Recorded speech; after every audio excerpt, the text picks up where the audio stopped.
வந்து அஃபிடவிட்ல மாத்தி மாத்தி தகவலை சொல்லியிருக்கிறாரு.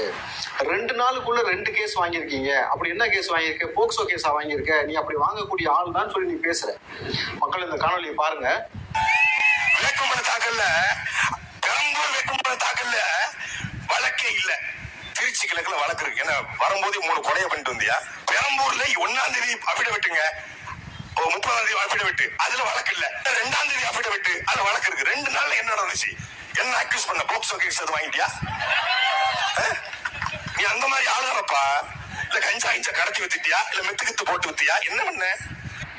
இப்ப அந்த காணொலியை பார்த்திருப்பீங்க. என்ன பேசி வச்சிருக்காரு? 2 நாளுக்குள்ள நீ போக்சோ கேஸ் வாங்கக்கூடிய ஆள் தான் பேசி வச்சிருக்க.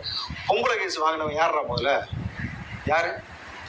உங்க நொண்ணன் வந்து கதறிட்டு கிடந்தாப்புல. கரெக்டா? அந்த கேஸ் விஷயமா வலசரவாக்கம் போகும் பொழுது அவர் வந்து கதறு, ஐயோ அன்பு தம்பிகளே வந்து விடுங்க, அண்ணனை வந்து விசாரணைக்கு கூப்பிட்டுருக்காங்க, ஊம குத்தா குத்த போறாங்கன்னு அவர் கதறினாரா? கரெக்டா? அதுக்கு நீ பஞ்சாயத்து வேற பேசின. கரெக்டா? உன் காணொலியும் வந்தது.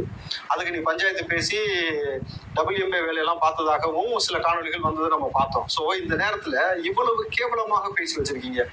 எதற்காக உங்களுக்கு வந்து மஞ்சப்பொடின்னு பேர் வச்சு சொல்லுங்க பாப்போம். விலாவரியா பேசுவோமா? மஞ்சப்பொடி மாமான்னு சொல்லி உங்களை செல்லமா இந்த யூடியூப் ரூட்டர்ஸ்ல இருந்து பல நபர்கள் வந்து சொல்லிட்டு இருக்கிறாங்களே, எதற்காக சொல்றாங்க? அப்ப அந்த மஞ்சப்பொடி விவகாரமாக நீங்க பேசக்கூடிய காணொலி என்னன்னு என்கிட்ட இருக்கு, நான் போட்டு விடுவா?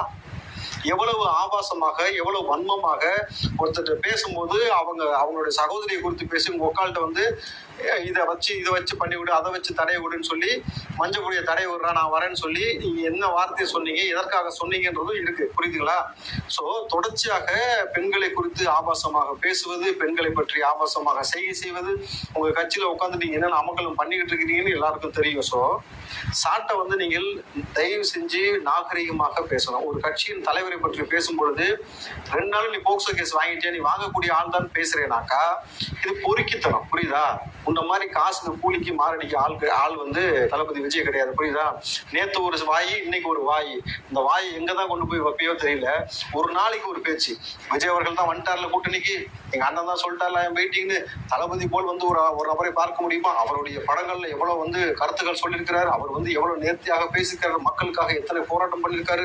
அவர் யாரெல்லாம் பிரச்சனை காலத்துல போய் சந்திச்சாரு, மெரினாவில் என்னெல்லாம் வந்து போராட்டத்தில் கலந்து கொண்டாருன்னு சொல்லி விஜய் குறித்து அவ்வளவு நீண்ட நெடிய காணொலி பல இடத்துல பேசி வச்சுட்டு இப்ப பச்சவந்தி பையன் மாதிரி மாத்தி பேசுற. சரி, இதே பரவாயில்ல. மிச்ச தலைவர்களை பத்தி பேசும்போது ஒழுங்கா பேசணும். அதே ஸ்டைல் நிக்கிறியா? நேத்து விஜயகாந்தை பத்தி நேத்து ஒண்ணு, இன்னைக்கு ஒண்ணு. ஒவ்வொரு தலைவர்களையும் நேத்து ஒண்ணு, இன்னைக்கு ஒண்ணு. சோ